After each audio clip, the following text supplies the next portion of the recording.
Hi everyone, welcome back to my channel. It's my beautiful world.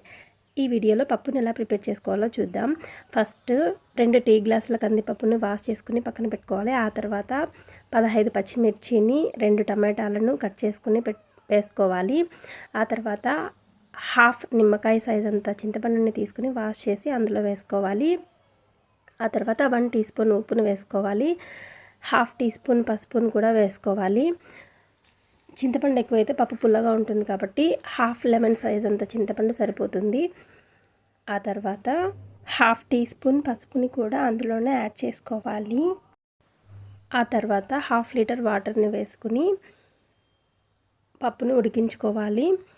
ఉడికించుకున్న తర్వాత పప్పుని మెత్తగా ఎనుపుకోవాలి. ఎనుపుకున్న తర్వాత తిరువాత పెట్టుకోవాలి. తిరువాత పెట్టుకోవడం కోసం ఒక కడాయి తీసుకొని అందులో 3 to 4 స్పూన్స్ ఆయిల్ వేసుకుని ఆవాలు, పచ్చిశనగపప్పు, జీలకర్ర వేసి ఫ్రై చేసుకోవాలి.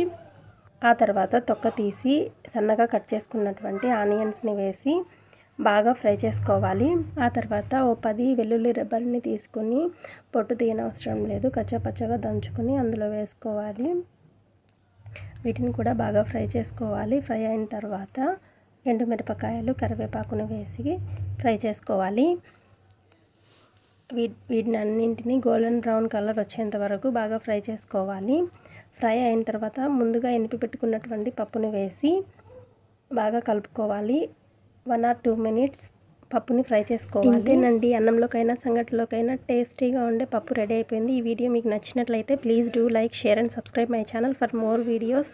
Thank you for watching.